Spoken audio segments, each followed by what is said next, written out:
Welcome to Women's Sports Weekly, where women's sports happen every day, but we talk about it once a week. I'm Danielle. And I'm Carolyn. Women's Sports Weekly is a podcast where we discuss the latest news, explore interesting stories, and share our love for women's sports. Follow us on Instagram, YouTube, and TikTok at Women's Sports Weekly Pod. Follow us and rate us on Spotify and Apple Podcasts. Send us an email at womensportsweeklypod@gmail.com, and we may feature your email on our listener experience zone, The Les. We continue to accept applications for our social media marketing intern position for this fall. This internship lasts from September to December, and we are looking for someone who can work with us 20 hours per week, and the location is remote. You'll have the freedom to create, experiment, and bring your own voice and ideas to our social media channels. We're really looking for someone with a lot of expertise and experience in TikTok and Instagram, someone who's a recent grad or current student with a marketing, communications, or a related field background. We have had a lot of applications come through, and we are so excited to go through them all. So continue to apply because the application closes on Friday, July 31st. 2026. Yes, come work with us. We finally got to the tennis courts this weekend. We did. I've been begging you to pick out tennis rackets for us because back over the holidays, you had said that should be one of our Christmas gifts. And I was like, great, because I want to start playing tennis and you do. And it just took you till now to pick them out. So it's Christmas in July. That's a thing, right? It is a thing. And my mom loves tennis and she offered as a Christmas gift to get them for us. Tennis rackets are really difficult because when you're a beginner, you want to get a certain racket and the rackets are expensive. And then I found more of a budget racket and I was like, should we do a budget racket? Are we going to get so good that we're going to grow out of the budget racket? But ultimately, I went with the budget racket because we don't know how much we're going to play. We were trying to count how much we think we've played in our relationship, and we think we're good for like once a year. Not even. I think over the course of we're almost at 12 years being together, right? Yeah. Technically. Is it really, or is it 11? It might be 11. What year is it? We met in 2015, so 11 years. And it's 2026. Six. Didn't I say 11 years? You said 12. Oh, okay. In our almost 11 years of being together, yes, I think we've played 5 or 6 times together. I don't know if that's true because we play when we go down the shore with my family, but we play not every year, and we don't go to the shore every year. I know, but we play back-to-back days. True. Okay. So we'll play like 2 or 3 days in a row. True. Because that one year it was like not nice weather, so we played every morning. So yes. maybe averaging once a year. Exactly. Averaging. And I've played with my mom a little bit more. If I go home to New Jersey and me and my mom are just hanging out, we'll go and play tennis. However, the budget racket was the right move. Yeah, and that racket seems great to me. I didn't even know it was a budget racket. I know. And we were playing and I was like, oh my gosh, I'm hitting so much better with this racket than I've ever hit with any other racket before. And I'm amazed at how light it is. Yes. But I need to learn how to hold the racket. I don't know what I'm doing. You keep saying that. Because I feel like every time, or not every time, I feel like most of the times when I hit the ball, the racket like moves and it affects my shot. So I don't think I'm holding it hard enough, but I don't know how. So I definitely need some lessons. I think that's next on our horizon is some lessons. Yes. But first, let's just get into a groove. We went on Friday right after work and holy crap, it was hot. It's so hot here in Denver, and we were like, well, we just can't wait any longer. Like, we're gonna just stick it out, play in the heat. And we played 10 games, or no, 6. Well, hold on, we played more than that because it was 6-3 the first set. You beat me 6-3, so that's 9 games. And then we played a second set to 3, and it was 3-2, so 9 plus 5. Oh, we played 14 games. 14 games. And we were out there. It was a little over an hour. I had it clocking on my watch, but it was hot and it was fun. I think we both hit our moments where we were getting a little frustrated. You took your racket and looked like you were going to hit the ground. I was like, Carolyn, I know you're not going to smack that new racket on the floor, but you held it together. And you almost hit a ball into the pond. I did? Yeah, I thought you turned around and... Oh, not seriously. Yeah, I was going to hit it really hard against the net, but I didn't when you beat me. So Danielle took the first set, which was the longer set, 6-3. And then I took the second set, which was to 3 because we were getting tired, 3-2. And I've been thinking about this. So we've been watching the World Cup and we're like, how long, without having to do any of the technical stuff, how long do you think you can stay in a soccer game and just run? In this heat? Like if you were in the World Cup. In the heat, though, right now. We play softball on Sundays, and I'm just standing there half the time, and I feel like I'm dying. So not very long. A lot of people that we had asked this question to, and I thought too, like 10 minutes. 10 minutes would be my max. Yeah. Of like, I could run and sprint for 10 minutes, and then I'd be totally toast and have to come out of the game. After playing tennis last Friday, I'm like, I think I could last 3 minutes of all out moving, sprinting, and not even having to do any of the technical stuff before I get so tired, because I got extremely tired. We would take little tiny breaks every 2 games between each other to switch sides.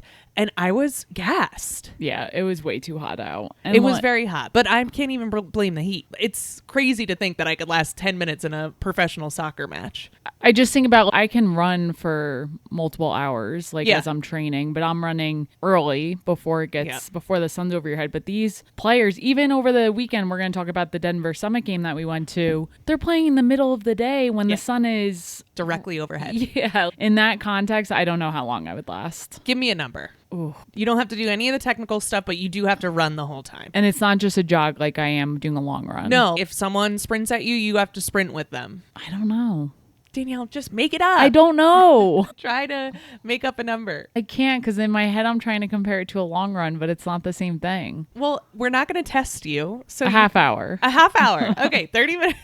I knew you thought it was a high number, and that's why you didn't want to say it. No, I still think that's low. That's why I'm having a hard time with it. A half hour is not low. That's a lot of time. But they play 2 45-minute halves. So compared to that, that's a third of the game. Okay. So let us know in the comments, how long could you last in a professional soccer game? You don't have to do any of the technical stuff. You just have to run the whole time. I by no means think I can do anything against these professionals. I'm just trying to run around and last on the field. Yeah, that's exactly it. You're just trying to last. Yeah. That's a good way to put it. I'm not trying to be on this podcast and be like, yeah, that it's easy what they do. I can last as long. No, I do not think that at all. We know that. Let us know if you're lasting less than 3 minutes or more than 30. Yeah. Or somewhere in between. All right, let's get into our highlight reel for this week, which takes us right into our last Saturday. So sticking with the soccer conversation, we did get a chance to go to the Denver Summit versus the Portland Thorns game at Denver Summit's new temporary stadium. So as a reminder, for those who might not know, this is Denver's first year with a professional women's soccer team. And we have been playing at Dick's Sporting Good Park, which is where the men's team plays here, the Rapids. And this whole time they've been building a temporary stadium in Centennial, Colorado, with plans of building a permanent stadium by 2028, which they have not started building yet. So we get a little nervous about that. Yep. But the permanent stadium is going to be built in Denver, actually very close to our house, which we are just chomping at the bit for, but we need to be patient because we got a few years. But we were a little nervous about this temporary stadium because the parking, it's just a lot of logistics. So going into this weekend, we were like, what the hell are they doing? We were really nervous. I will say I was pleasantly surprised with how organized it was. It's definitely a smaller stadium than the Dick's Sporting Good Park and what the new stadium is going to be. But again, it's temporary. But all things considered, I do think they did a good job.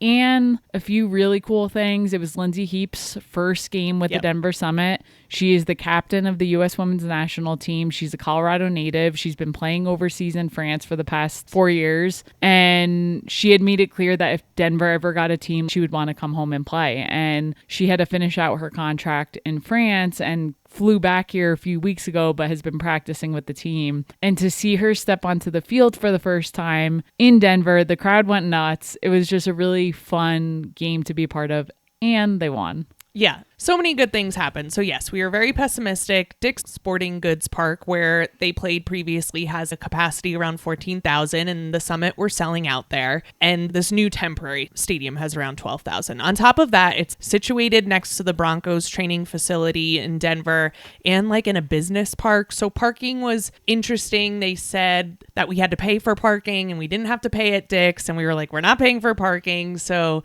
we ended up parking like near one of the parking lots that you had to pay for and then walking over and grabbing a shuttle. Well, not even that we weren't going to pay. We looked the night before to see what was available and it was all sold out. Correct. So it's That's not even point. like we were like, F this, we're not paying. I actually did look and was going to pay, and just kidding, everything was sold out. So that's why going into it, I was like, this is really annoying. Why do they do this? I'm pissed. But they wanted to give the women a stadium of their own. And you know what? It's just a few years and they did a good job. Yeah.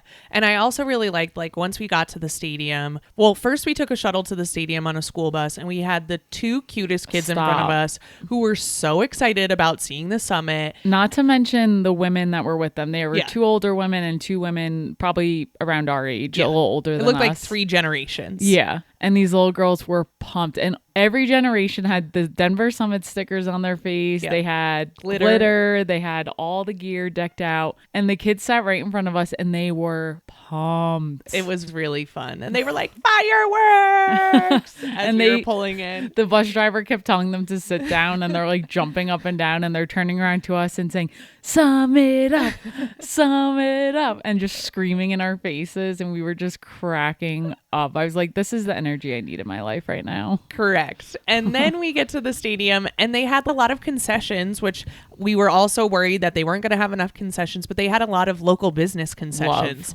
which I thought was awesome. And we were sitting in our seats, and our friend Dia, who is the co-founder of the women's basketball club in Denver and worldwide, she was like, we are the first people to sit in these seats. Yeah, she's like, isn't it weird to think about our butts are the first butts in this seat right now?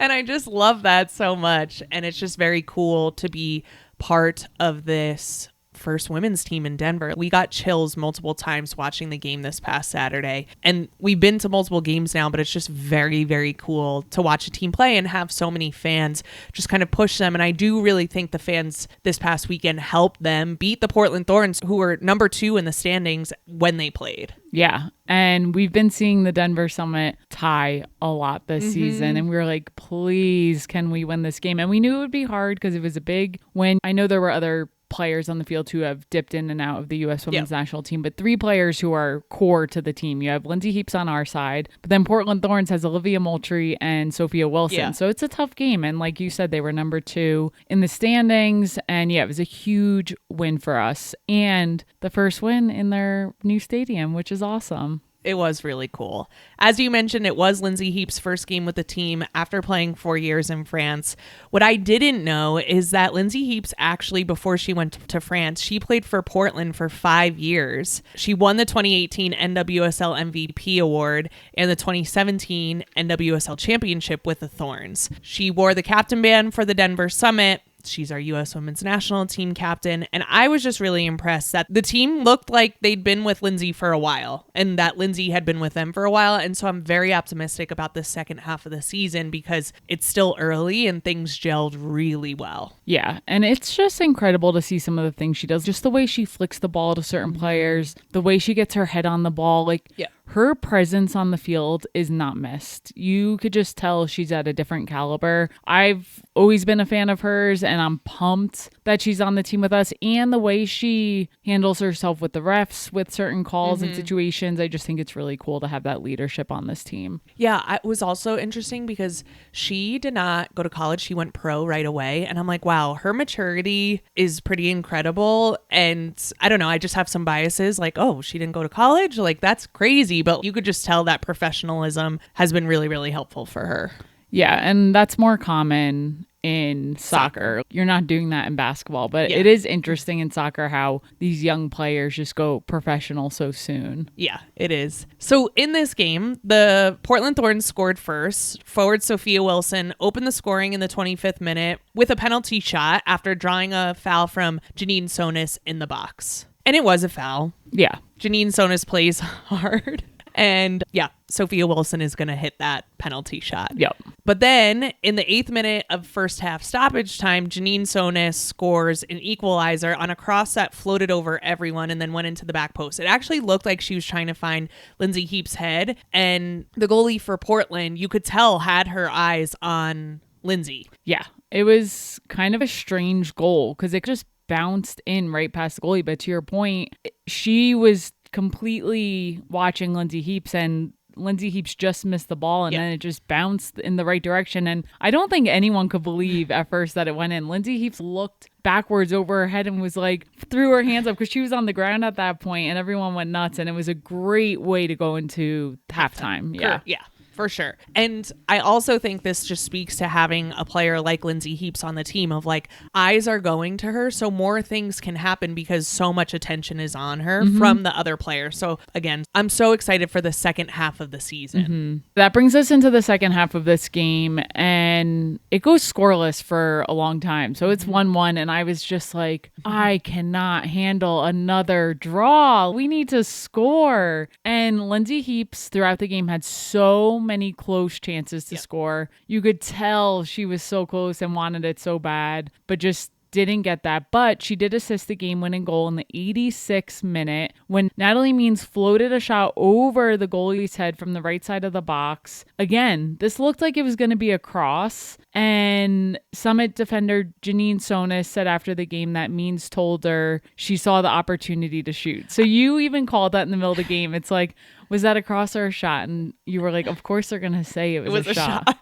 It was a cross. The angle was just crazy because if she were on the left side of the field, like left of the goal facing the goal and shot it with her right foot, like then it would curve that way. Yeah. But she shot it with her right foot from the right side, and the way it curved in was really unbelievable. Again, I could not believe that went in, and it was a delayed reaction from everyone. Yes. It was insane. Both goals for the Summit were delayed reactions of, okay, the cross is going up, and then they're like, oh, the cross went in the goal? Yeah. It was awesome, though. And I do think as a professional, you have to be like, yeah, of course it was a shot. Yeah. And at that point, I was like, can we just hold on? I was so nervous Portland was just going to come back on down the other end and score, but we held them off and we won 2-1. Yeah, and as we go into the second half of the season, I'm just excited to see what happens for the Summit. As you mentioned, we're going to have a new stadium for the Summit that's dedicated to them in 2028 in Denver. It'll be biking distance from our house, which we're so pumped about. And this past weekend, the Summit actually released updated design renderings for the stadium, and it just looks beautiful. I am so pumped. It just is going to be so cool to have a stadium right in Denver on South Broadway. And they're saying that they're going to begin to build this in early fall of this year.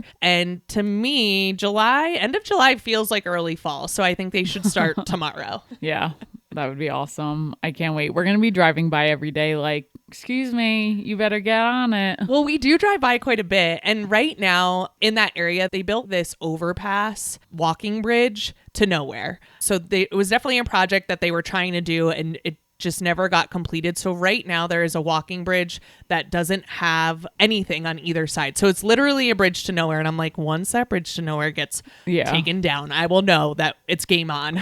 It's literally just in the middle of this huge dirt lot. I know. It's going to be very exciting. Yes. All right, let's get into some WNBA news. Yes, let's do it.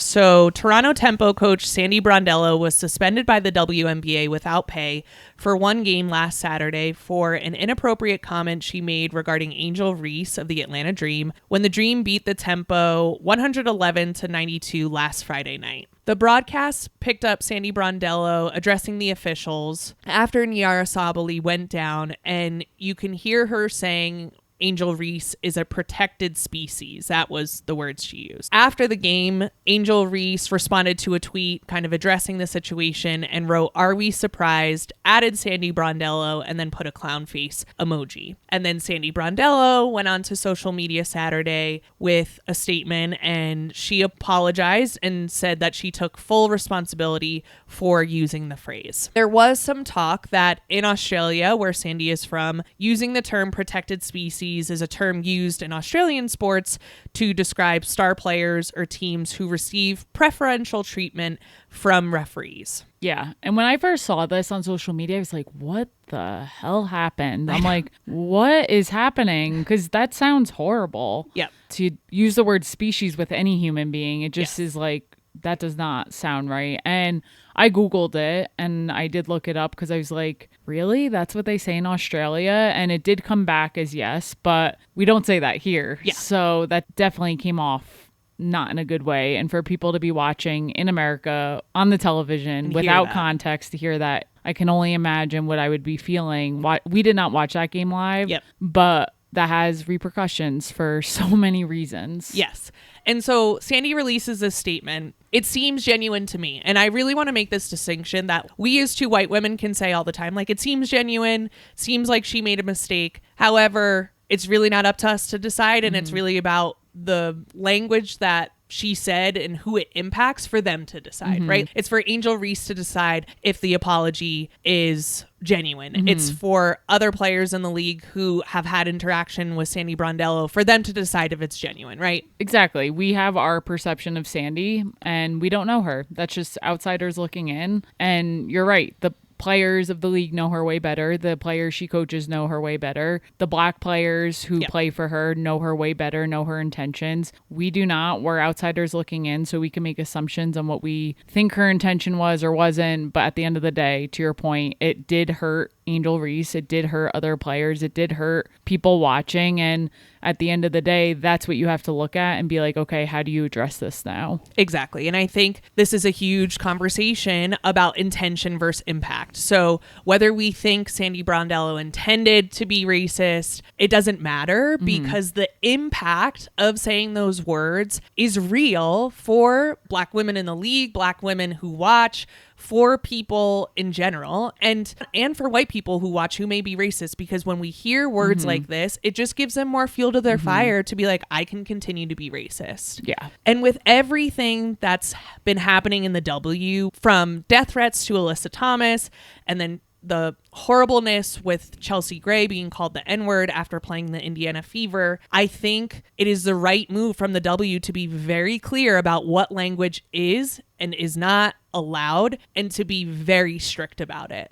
And with further context to that point you just made, the W did decide to suspend Sandy Brondello this past Saturday, a 1-game suspension without pay, as a result of this comment. Things have always been really difficult for Black women in America, and it's really been on display these last few weeks in the W and the past couple years in the W, and again this whole time. And I want more accountability. What happened with Chelsea Gray was horrible. I was so happy to see that man was fired from his job. Yeah, same. Because that is accountability. You have freedom of speech. And I fully support it. You can say wild shit as much as you want, but there are repercussions to your actions when you say wild shit. And you can't be like, oh, that's not my free speech. It's like, no, you have all the free speech in the world, but if you say crazy shit, there are repercussions for that. And I'm just happy to see some accountability here from the W. Yeah. And beyond. Yeah, and that company's making a statement to everyone who works for them and saying, you're not going to act like that and still work for us. So we need more of that. Yes, more accountability. And I think we'll just leave that right there. All right, let's talk about people winning some ESPYs. Yes, the ESPYs took place this past week, and we do have quite a few awards we want to recap from that award show. So who else but Asia Wilson to bring home 2 awards on this night? She won Best Overall Athlete, well-deserved, and she also won Best WNBA Player, which, hello, can't even argue that. Not even a question. So happy for her to bring home those 2 awards. I would love to go to the ESPYs. Marcelo Hernandez was hosting this night, and I'm just like, wow, comedy plus awards plus all of my favorite athletes dressed really, really well. This is a perfect night for me. Yeah, it would be really cool to go to. Add it to my vision board. Yeah, ESPYs. right. Women's Sports Weekly at the ESPYs. We would need a stylist. We can't show up in our 2 hats. And then a few other people to highlight. So Best Breakthrough Athlete. If you watch the Olympics, Alyssa Liu was so fun to watch. Unbelievable figure skater. So cool to see her win that award. And her outfit, I loved. She looks so good. She looks so good. I was really excited for her. Yeah, and then getting into some younger players. So we have Gatorade Player of the Year, who is a soccer player from Missouri. Her name is Maddie DiMaria. And then you had 2 women win the Billie Jean King Youth Leadership Award. So one was Julia Howe. She's 17 years old from California. She's a Team USA triathlete, a student athlete, and founder of an organization called Hitting the Wall. This is a youth-led organization advancing health, health and body education for teen female identifying athletes. Could you imagine at 17 just being that cool? That cool, that good. That smart. We love that. Yes. And the other woman who won this award was Khalees Armstrong, a 22-year-old from Texas. She is a recent Howard University graduate, which is an HBCU, and a Division I track and field athlete and public health advocate from Dallas who is using sport to advance youth health education, safety, and community equity in Washington, D.C. Through Grassroots Health, Run Your City, and Student Athlete Service Leadership at Howard, Khalees has used the athletics to teach practical health literacy, create safe after-school spaces, and mobilize athletes as community leaders. Again, cool. It's unbelievable. These young women doing really cool things. So shout out to all these people who won these awards at the ESPYs. And maybe we go to the ESPYs next year. Okay.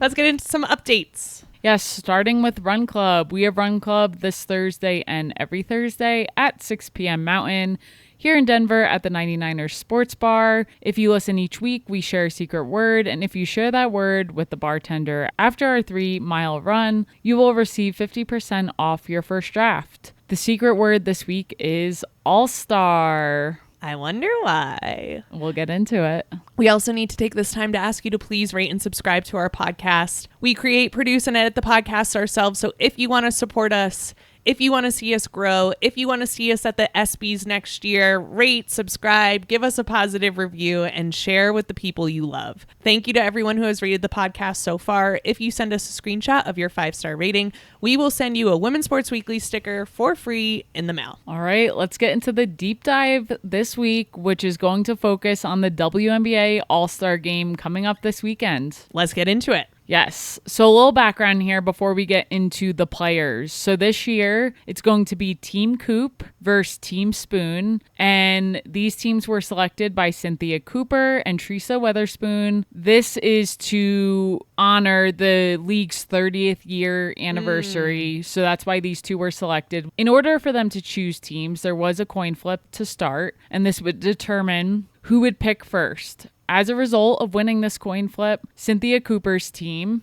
Team Coop, was assigned Dallas Wings guard Paige Beckers.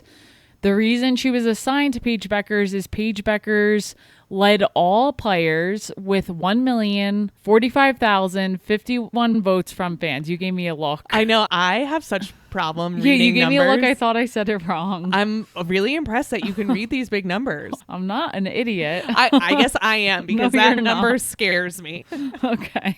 I would have been like over 1 million votes. And then Teresa Weatherspoon's Team Spoon was assigned the second leading vote getter, Indiana Fever guard Caitlin Clark, who received 1,023,321 votes. Impressive, Danielle. Okay. Your number reading is just so impressive. Thanks. So again, these two are serving as special general managers for the 2026 AT&T All-Star Game. It's part of the league's 30th season celebration. In addition, Team Coop will wear the WNBA red uniforms and Team Spoon will wear WNBA blue uniforms, which are reminiscent of the league's original colors from 1997. So Teresa Weatherspoon and Cynthia Cooper aren't coaching, but they did pick the teams. Correct. Got it.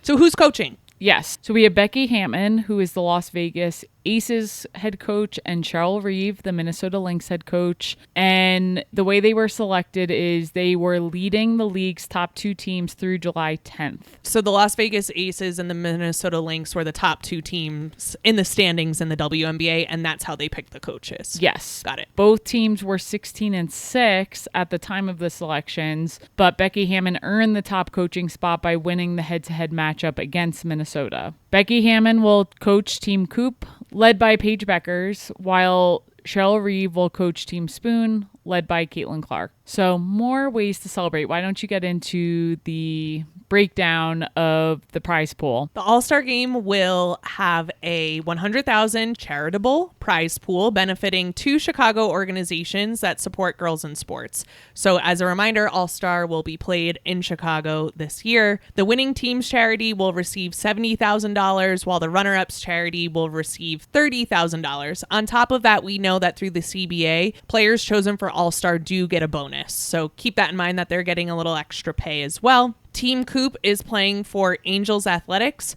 which empowers young girls through sports. And Team Spoon is playing for Girls in the Game, which provides sports, health, and leadership programs for girls in Chicago. And we love to see it. We love the charitable donations. We love that it's focused on girls in sport. I can't ask for more than that. I know. And we know that youth development programs and accessible youth development programs are so important. One, to the youth who are able to access them, and two, to build our player pools for professional sports for years to come. A professional player may be in Chicago right now, but not able to access a specific sport due to financial reasons. And so we just know how important these programs are that provide more access to young girls. Yeah, for sure. Okay, so who's starting where for the All-Star Game? Yeah, so right now I'm going to go over the overall starters, and then we'll get into the breakdown of the two teams. So there are 4 guards who were selected as starters and 6 front court players or forwards who were selected for starters, which this breakdown seems pretty odd because usually there's more guards on the court than bigs. So really curious to see how this works. But the overall starters for the guards are Paige Beckers, Caitlin Clark, Olivia Miles, and Kelsey Mitchell. And then the front court players are Aaliyah Boston, Natasha Howard, Jessica Shepard, Brianna Stewart, Gabby Williams, hell yeah, and Asia Wilson. Hell yeah for Gabby Williams. And then going over to just the breakdown of the two teams. So Team Coop, you have Paige Beckers, Sonia Citron, Natasha Howard, Marina Mabry, go Irish, Kelsey Mitchell, there's a lot of go Irish, Kelsey Mitchell, Dominique Malanga, Kelsey Plum, Angel Reese, Brianna Stewart, Gabby Williams, and Jackie Young. Who's on Team Spoon? Team Spoon will be Aaliyah Boston, Alicia Gray, Ryan Howard, Kiki Iriafin, Jonquel Jones, Olivia Miles, Nneka Ogwumike, Jessica Shepard, Courtney Williams, Asia Wilson, and Caitlin Clark. I think Olivia Miles is the only rookie this year who is on All-Star, which is pretty cool. Last year, there were more than one rookie, but this year, I think Olivia Miles is the only one, which is interesting. I mean, you can't argue that. The girl has been having an unbelievable year, so it'll be interesting to see. I can only imagine the move she's going to be putting on in this game. She's going to have some fun with this. And yeah, All-Star Game last year, not a good game. It was wild. So if they follow kind of the same suit of not really playing and just seeing who can do some funny stuff or cool stuff, yeah, it'll be a fun Olivia Miles watch. Do you have a team that you're leaning towards who could take this? I can't even argue. Team Coop, like, hello. I know, but how do you argue Team Spoon? I'm excited to see. Well, listen, I love Paige Beckers. I love Sonia Citron. I love Jackie Young. I love Gabby Williams. So even say Marina. She's on that team too. Yeah, I skipped right over Marina. So there's a lot of Notre Dame players on this team. I love all these players. So yeah, there's nothing to argue. Of course, I love the players on Team Spoon as well, but I'm going for Team Coop. Okay, great. I'm excited to see some Atlanta Dream players on Team Spoon, Alicia Gray and Ryan Howard. We don't know at the time of recording who's contributing to like the 3-point contest and the skills contest. That's what I like to see the most anyway. I think that's better than the All-Star Game. So I'm most excited for that, which kind of takes us what we're looking forward to this week. Danielle, what are you looking forward to? All-Star Weekend, obviously. The WNBA skills and 3-point contest will be held on Friday, July 24th on ESPN at 8 p.m. Eastern, and the All-Star Game will be played Saturday, July 25th at 8:30 p.m. Eastern on ABC. Check it out. What are you looking forward to?